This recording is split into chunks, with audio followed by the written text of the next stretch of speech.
चंद्र अपनी बेड पर सुतल हले, अपना बेटा मेहरारू के लेके बेटे पर सुतल हले।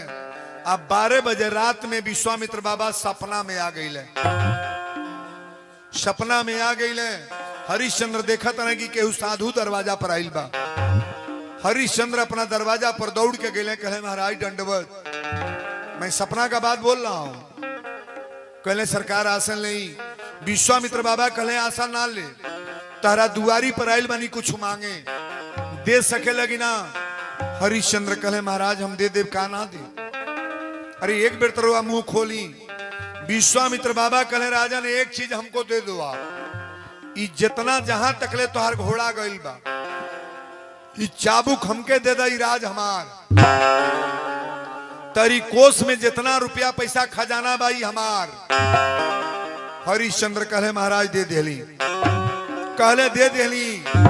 कितना? कहले कि जितना कोठा मारी हवेली अयोध्या में है, ये सब मेरे नाम से आप लिख दो। सपना में हरिश्चंद्र राजा दान दे दिले बाबू। और दान दिले के बाद भइल का, जब सुबेर भइल तो हरिश्चंद्र बिछौना पर से उठल है। अब बिस्तर पर से उठल तो आंख में आंसू लेके रानी तारा कहली कि स्वामी आप रोवता नहीं। हरिश्चंद्र कहले कि रोवत ना बानी रानी, पहले एक बात बताव, सपना के बात सही होला कि गलत? तारा कहली आप सत्य बोलने वाले पुरुष हैं। सत्य बोलने वाले का सपना सत्य होता है। सत्य बोलने वाले का सपना सत्य होता है। सपना रुआ जो देखले बानी तो सत्य बा। हरिश्चंद्र कहले अगर सत्य होई तो हमार तो अयोध्या में कुछ बचबे ना करी। आप बताओ स्वप्न का बात सत्य होता है कि नहीं? 100 में 100% सत्य। सुंदरकांड की चौपाई रामायण में पढ़िएगा। तिरजटा नाम राक्षसी एका, सीता के लगमा तिरजटा जा, और तिरजटा ने सपना देखा था। सीता मैया से तिरजटा कहले बा कि सपने बानर लंका जारी। सपना में बंदर आइल है, लंका जरा के चल गई। ये बात सही है कि नहीं? लंका जरल हो? नहीं जरल, नहीं जरल, ना जरल। सपना के बात ही है। सपना के बात तिरजटा कहल कि सपने बानर लंका जारी। सपना में बंदर आइल है, लंका जरा के चल गए। हनुमान जी अइला, लंका फूका गए बाबू। राम जी सपना देखले, अयोध्या कांड की चौपाई है। वहां राम रजनी और शेषा आ जागी सी स्वपन एक देखा। सीता जी सपना देखली कि भरत सेना लेके आओ तना अयोध्या से। ये बात सत्य है कि नहीं? भरत सेना लेके चल रहे। स्वपन का बात कभी गलत नहीं होता है। हरिश्चंद्र राजा नहैले, कपड़ा वस्त्र पहन ले, अपना रानी से कहले रानी अब सामान ले आवा, बाबा लोग जुटा था, विदाई दिया जा। लाइन लगल बा 500 साधु ब्राह्मण के। केहू के चावल देते हैं, केहू के आटा देते हैं, केहू के रुपया देते हैं, केहू के सोना, केहू के चांदी, सब बांटते हैं। और लास्ट में विश्वामित्र बाबा कमंडल लेके लोटा सोटा खड़ा बढ़े। हरिश्चंद्र कहले कि रानी उहे पंडित जी आवत है, सपनवा में रतिया उहे आइल हले। तारा कली अब वहां के आवत नहीं, देखी का मांगे ली। जब विश्वामित्र बाबा सामने अले, हरिश्चंद्र प्रणाम के लिए कहले सरकार दंडवत। विश्वामित्र बाबा कहले राजन तोहरा द्वार पर कुछ मांग सके कि ना? कहले महाराज दानियों में हम दानी शिरोमण हैं। दान देने वाला व्यक्ति कभी झुकता नहीं है। दान देने वाला व्यक्ति कभी गरीब नहीं होता है। धर्म कैले से धन बढ़ेला। जो दान नहीं करते हैं, दान नहीं देते हैं, उनका धन नीचे पड़ जाता है महाराज। हरिश्चंद्र कहले महाराज बोली का चाहिए? विश्वामित्र बाबा कहले राजन हमके एक चीज दे दा, ज्यादा ना मांगो। तोरी अयोध्या में अगर व्यवस्था होके तो 100 भर सोना हमके दान दे दो। 100 भरी सोना दान दे दे राजा। हरिश्चंद्र अपना नौकर के बुला के कहले सुनो, 100 भरी सोना ले आके पंडित जी के दान दे दे। विश्वामित्र बाबा हंसे लगल, कहले हा हा हा हा हा।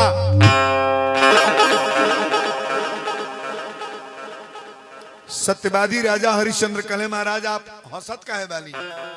विश्वामित्र बाबा कहले कि आप सत्य के नाम पर जी रहे हो, सोना कहां से लाने को कहे हो? हरिश्चंद्र कहले, कोष खजाना से। विश्वामित्र बाबा कहले, बतावा राती के कुछ दान देले बाड़ा? सपना में केहू साधु आइल है? हरिश्चंद्र कहले, हाँ महाराज आप आए थे। कहले, दान में का देले बाड़ा? अत जितना खेती बाड़ी बा दान दे देले बानी। कहले, जितना कोष खजाना सोना चांदी बा दान दे देले बानी। हमरा अयोध्या में तो कुछ बटले नहीं के, सब दे देली। तो कहले, जब दान दे देले बड़ा तो कहां बचल बा जो सोना मंगाओ तड़? अभी बतावा 100 भरी सोना देवा कि ना? हरिश्चंद्र भर भर रोवे लगले। कहले, सरकार जब सोना के वादा कैले बनी तो 1 महीना के टाइम दे, हम कमा के मजूरी करके सोना दे दे। विश्वामित्र बाबा कहले, तू साल भर के टाइम ले ल, लेकिन 50-100 भर सोना कमा के दे दे। हरिश्चंद्र कहले, महाराज हमारा लगता खेतो ना बा कि खेत बेच के सोना दे दे। घोरो दुआर ना बचल बा कि बेच के दे दे। खजाना दाने को देनी, खेत बाड़ी दाने बा, हमरा लग बचल का बा सरकार? विश्वामित्र बाबा कहे कि राजन ई वादा करे कि 100 भर सोना देवे के बा, कांटा करे कि कब देव? हरिश्चंद्र कहले, महाराज टाइम दे, हमरा लगे रही, अगर कुछ नहीं बात ये देही के बेच के सोना दे, लेकिन लगे सोना दे दे। तारा रोवे लगली, कहली, स्वामी इतनी परले हमनी के राजा रहनी है, रानी रहनी है, भिखारी हो जाई बा? अयोध्या घर छोड़े के बा? कहले, हाँ रानी घर छोड़े के बा। कहली, अब हमार खेत ना बा? कहले, ना। घर ना बा? तक कहले कि ना। कहली कि अब हमार कुछ ना अयोध्या में? कहले, अयोध्या मतलब जीरो, हम लोग का कुछ नहीं है। जे जे बनल वीर ओकरो के लाचार कैले बा, समय केहू के न छोड़ले बा, बेकार कैले बा। रोहित कहले, पिताजी रउरा ई का कैली?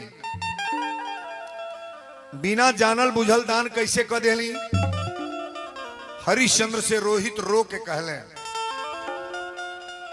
ऐ पिताजी का किए अब सर्वस दिए गवाए। ऐ पिताजी का किए सर्वस दिए गवाए, बिन जाने किसी दास को चाबी दिए थमाए।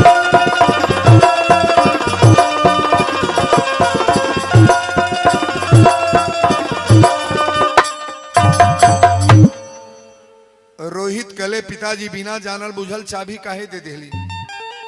हरिश्चंद्र कहले, बेटा हमरा भाग में अगर बाउर लिखल बा ताकाए ने, भाग में लिखल बा तब भगलो जौन बा तौन चली आई। भाग में लिखल बा ना तो जौन भाग के गल बा वो चली आई, अब भाग में ना लिखल बा आई ले अपने लग से फिर चल जाई। तकदीर को पहले कांटा कर लो, नसीब सबका अलग अलग है। भगवान अगर गरीबी लिखे है ना तो आप कितना हो परिश्रम करोगे अमीरी नहीं होगा, और नसीब में धन लिखा है, प्रयास करते रहो भगवान की कृपा हो जाएगी। हरिश्चंद्र अपना रानी के हाथ पकड़ ले, अब बेटा के हाथ पकड़ के अयोध्या नगर छोड़ता रहे। तारा कली, स्वामी कहां लेके चल बा? बियाह को के ले 7 गो फेरा घूमल, अग्नि के साक्षी मनल, हमके रानी बना के ले अब कौना जगह तू पैदल लेके चल तड़? हरिश्चंद्र कहले, रानी जब तक के बियाह को के ले आइल बनी तो तू हमारा साथे चल, जैसे हम भोगब तैसे तोहरो भोगे के बा। पत्नी वही के कह जाला कि पति को पतन से बचा ले। पत्नी उसी को कहते हैं कि अपने पति को पतन से बचा ले, कहीं गलत मार्ग पर अपना हस्बैंड न जाए। तारा के बहिया पकड़ के और रोहित के बाह पकड़ के अयोध्या से प्रयागराज जाए लगले। अयोध्या से प्रयागराज ऐसे है, जाने वाले लोग गौर करेंगे। प्रयागराज जब लेके गए तब त्रिवेणी नदी जहां बहल बा, जहां संगम, अपना बेटा के नहवले, औरत के नहवले, अपनों नहा के घाटे पर पंडा लोग के दान दक्षिणा दिहले। वही घाटे पर जमीन में से हनुमान जी ऊपर आयल बनी। आज मंगलवार है, हनुमानो जी से निवेदन कल जा कि हनुमान जी तहार नाम जे जे लेला, चारों जुग प्रताप तुम्हारा, है प्रसिद्ध जगत उजी यारा। भूत पिचास निकट नहीं आवे, अब महावीर जब नाम सुनावे। तनी हमरे और ताक, और देवता चित्त न धरई, आ हनुमत से सर्व सुख करई। कोनो देवता के पूजा ना कर, केवल हनुमान जी को पकड़ लो तो आपका सब काम सफल हो जाएगा। जो हनुमान जी हैं वही शंकर जी हैं, और जो शंकर जी हैं वही हनुमान है। ताली बजाओ बढ़िया रहे। बोलो वीर बजरंग बली की। हनुमान जी के मंदिर पर जाके गोड़ लागल लोग, और तारा के बाह पकड़ के जब बालू पड़े लेके चलने बना। प्रयागराज से, इलाहाबाद से सीधे पूरब बनारस है, सीधे बनारस। तीनों लोग के बाहर कौन जगह बसाया गया है? ये विश्वनाथ धाम बनारस। भगवान शंकर के त्रिशूल पर ये काशी बसी है महाराज। बनारस जो है ना, जो लोग बनारस गए हैं गौर से सुनना, तीनों लोग के बाहर ये जगह है। हमारे भोलेनाथ के त्रिशूल पर ये काशी बसाई गई है बनारस। तारा कली स्वामी कौने नगर में चल जाई, कहां? हरिश्चंद्र कहे रानी चिंता मत कर, सब देव देव हैं, शंकर जी महादेव हैं। अगर बिकाए के बाद तो शंकर जी के दरबार में बिकाई जाई। आया अपन कष्ट सुनावे के बाद तो महादेव से सुनावा, कोनो खर्चा ना लागेला। शंकर जी के चढ़ावा में कोनो खर्चा बा? 5 गो बेले के पतई ले लो, 1 लोटा पानी ले लो, गिरा दो। हमारे भोलेनाथ तो ऐसे ही प्रसन्न रहते हैं। शंकर जी के दरबार में जब चले लगल लोग, तारा कली स्वामी अब हम पैदल चल ना पाए। जौने समय के बाद था, ना गाड़ी रहे, ना मोटर रहे, ना घोड़ा, पैदल ही लोग अयोध्या प्रयाग बनारस जा। वैष्णो धाम पैदल, विंध्याचल पैदल। बुढ़िया जितना माई या बाबू बाल हो गए सब पूछा पैदल के रास्ता। पहले जब लेके चले लगले तब तारा रो के कली स्वामी अब चल ना पाए। ई कितना दूर बा काशी? हरिश्चंद्र कल रानी रुआ मत, धीरे धीरे चला कि कवन डगर जाई काशी हो नगरिया, कवन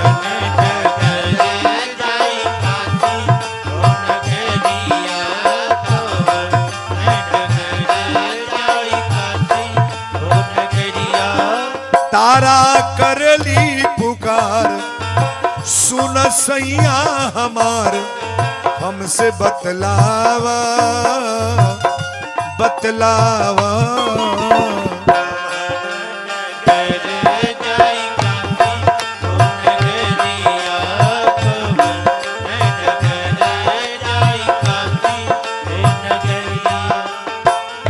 नैहर छूटल ससुरा छूटल, छूट गए अयोध्या के राज हो। नैहर छूटल ससुरा छूटल, छूट गए अयोध्या के राज हो। कौनी नगरिया में हमरा के बेचबा,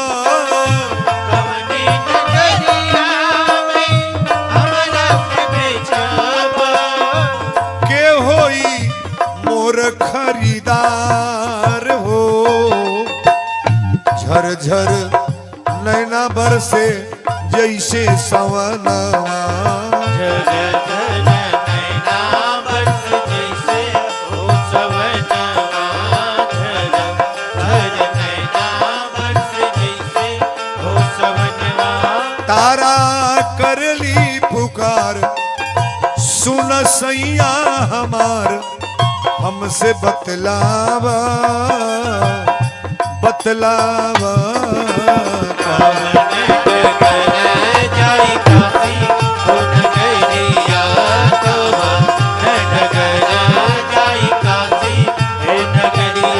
तारा करली पुकार, सुन सैया हमार हमसे बतलावा बतलावा।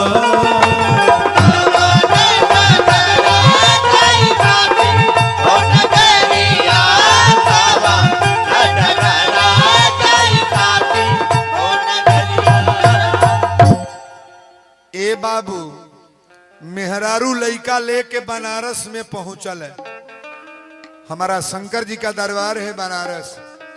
अब बनारस में गई तो तारा कली स्वामी एक बात बताई, बाजारी में घूम घूम कहल जाई हमनी का की ना, हरिश्चंद्र कले घूमल ना जाई। डुग्गी वाले को बुला रहे हैं और डुग्गी वाले से बता दे रहे हैं कि आप बाजार में डुग्गी लगा दो, कल 3 आदमी बिकेंगे। डुग्गी वाला डुग्गी लेके घूमे लागल। ऐ बनारस के वासियों, कल बाजार में 3 आदमी बिकेंगे,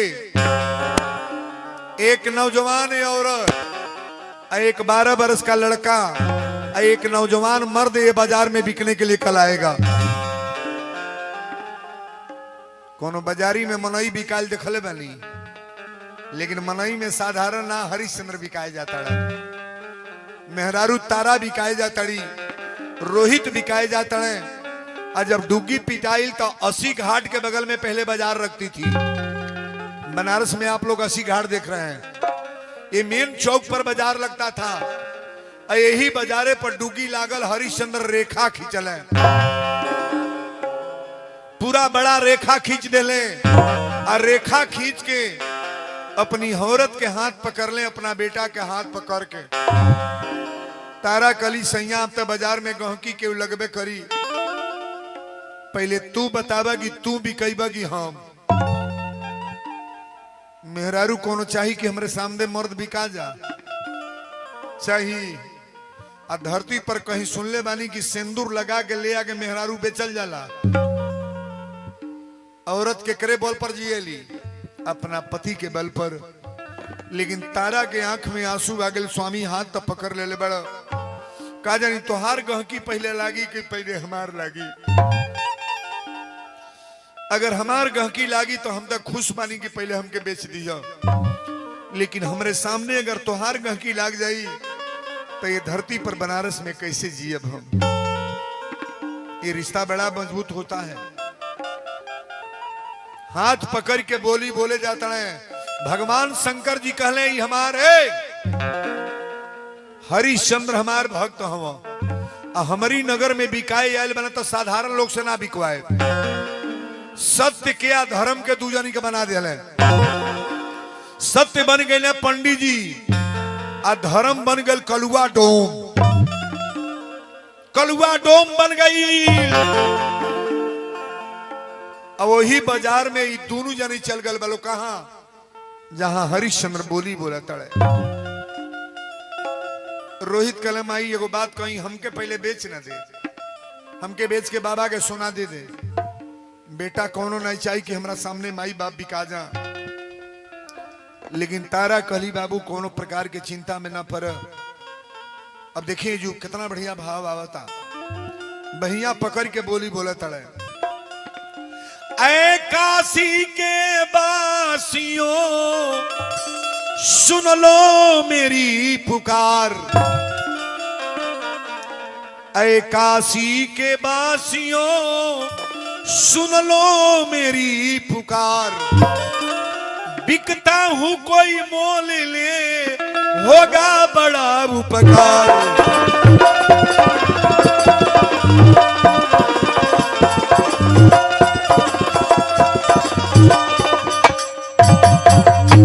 हरिश्चंद्र कहले कि ऐ काशी के बासियों सुन लो मेरी पुकार।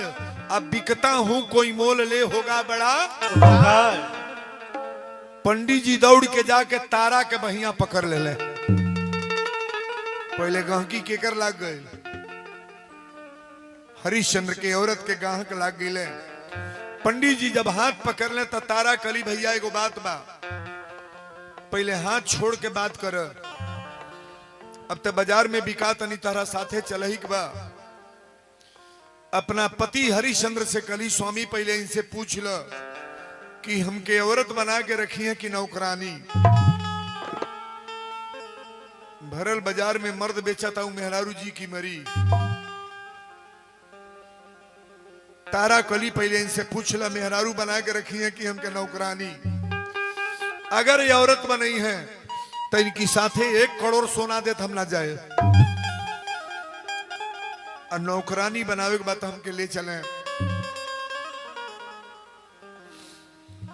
1 लाख अपन बाउर मर्द बा, मर्द के छोड़त में मेहरारू के दर्द होई कि ना होई? ना होई। तारा कली ले चले, लेकिन इनसे पूछ ला। हरिश्चंद्र कले रानी हम ना पूछब, जौन चीज बेचल जाला उससे पूछल ना जाला का करबे। तारा कली ना पूछब तो मत पूछो, लेकिन अपना बेटा के हम साथे लेके जाए, जौन रोटी भात दी है वही में खियाए। बाप बिना बेटा के जी सकेला, लेकिन माई अपना बिना औलाद के ना जीतन। ताली बजा दे बरिया रे। कली की रोहित के लेके जाए। हरिश्चंद्र कले कि ठीक बा, पंडित जी से पूछ लो। अपना बेटा के लेके सथ में तारा जाए लगली। और जब होतना दूर गली तो मुड़ी मुड़ी ताकत अड़ी कि हरिश्चंद्र हमके ताकत अड़े कि ना। भरल बाजार में दूसर मर्द पकड़ के हाथ ले जाता। हरिश्चंद्र एक बेर बोलत नहीं खे। समय बड़ा बलवान होला ये बाबू। तारा दौड़ के गईली, हरिश्चंद्र के इधर पकड़ ले ली। कहली अब तक जा तनी का जानी तो से फिर भेंट होई कि ना। 12 बरस का लड़का अपनी साथे लेके जाता नहीं, का जानी तोहार दर्शन कबो होई कि ना होई। लेकिन हमरो ऊपर स्नेह रखले रहिया कि अपने मेहरारू के कहीं भी चले बैठ। तारा अखबारी में पकड़ के हरिश्चंद्र के रोआ तड़ी। रोहित खींचा तड़े। आरे मिलने से नाता आजू, आरे मिलने से नाता अछूटल ए पिया। मिलने से छूटल ए पिया, मिलने से नाता छूटल ए पिया, मिलने से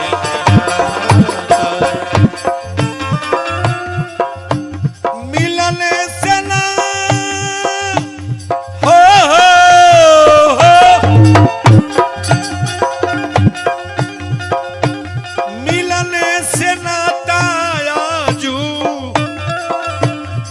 मिलने से नाता छूटल ए पिया। मिलने से छूटल ए पिया, मिलने से नाता छूटल ए पिया, मिलने से नाता। राज छूटल पाट छूटल अयोध्या नगरिया। राज छूटल पाट, राज छूटल पाट, राज छूटल अयोध्या नगरिया। सैया तोहसे रिश्ता नाता आरे टूटल ए पिया। मिलने से नाता छूटल ए पिया, मिलने से नाता छूटल ए पिया, मिलने से नाता छूटल ए पिया, मिलने से नाता। हमारी बेटियां बहन थोड़ा शब्द को गौर करना। हरिश्चंद्र राजा अपना रानी के बेच दिले। अब मेहरारू लइका लेके पंडित जी गईले। पंडित जी चल गए। आप 10 मिनट के बाद, 10 मिनट, हंसने वाली कथा नहीं है, बीच में कथा डिस्टर्ब ना करें आप। 10 मिनट के बाद किसी को चढ़ाना है मंच पर, 10 मिनट। तारा के लेके तब पंडित जी चल गए।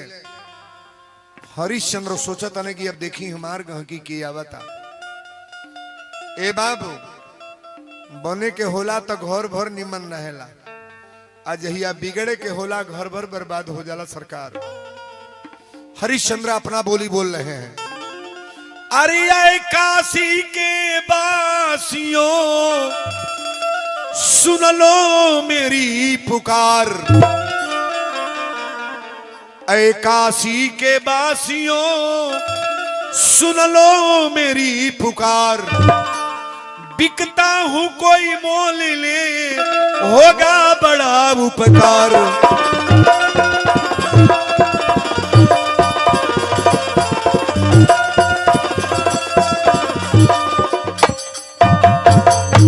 सत्यवादी राजा हरिश्चंद्र जब आपन बोली बोल रहे तो वही बाजारी में 5 गो खांची आ 5 गो सूपा, इतना बेना टंगले रहले बाबू, कलुआ डोम, बड़की बड़की मोछ बा, बड़का फेटा बहले बा, आ दौड़ के जाके हरिश्चंद्र के बाह पकड़ ले। हरिश्चंद्र के कौन कौन की लागल बा? डोम। जाके बहिया पकड़ ले।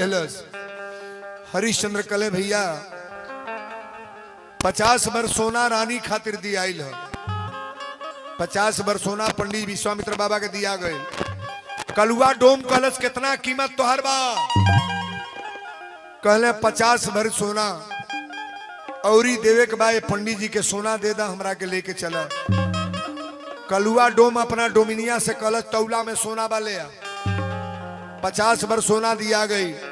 आ हरिश्चंद्र के बाह पकड़ के जब कलुआ डोम लेके चलल, कलुआ डोम कलश की तोहार नाम का है? हरिश्चंद्र कले भैया हमार नाम हरिश्चंद्र है। कलुआ डोम कलश तोहार नाम अब ना रही, आज से नाम तोहार हरिया रही। डोमे के घर इतना वीआईपी नाम ना, केहू बोलाई कह दिए ए हरिया तरिसिए हम। हरिश्चंद्र कले भैया एक निवेदन और बात तू बता दो, अगर जाति के डोम हब तो हमसे नौकरी का करीब। हरिश्चंद्र आगे पीछे सोचा तने मेहरारू तो गई, लड़का भी लेके चल गई। अब हमार नौकरी देखी कहां लगावता डोम। कलुआ डोम कहल सुअर ना चरवाए, सुअर ना चरई है, हमरा 100 गो सुअर बा, खांची न भी नहीं है, सूपा बेना न भी नहीं है।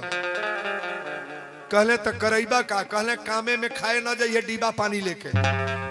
हरिश्चंद्र कहले भैया काम बतावा ना। कहले सुपर काम हम देता नहीं, डोम के सबसे वीआईपी। घाटे पर जितना लोग मरल लाश लेके आई, केहू के बेटा आवे, चाहे मर्द आवे, चाहे माई आवे, चाहे भाई आवे, चाहे नौजवान मरल बा, भले रोत गावे तावे, लेकिन बिना कर कफन लिहले लाश जरावे मत दी है। हरिश्चंद्र कहले डोम के तो सबसे बाउर काम ही है हमारा। डोम के सबसे बुरा काम कौन है? घाटे पर केहू केहू हंसत ना जाला बाबू। केहू के नौजवान लड़का मरल बा तो आगी देव बा तो डोमे में दे, बिना कर कफन ले ले लाश जरावे के ना बा। हरिश्चंद्र आंख में आंसू लेके कहले सरकार नौकरी तो लग गई, भगवान भोलेनाथ तरी दरबार में सब देव देव हैं, रौरा महादेव हैं। रौरा के लिखल बा कि कर्पूर गौरम करुणावतारम संसार सारम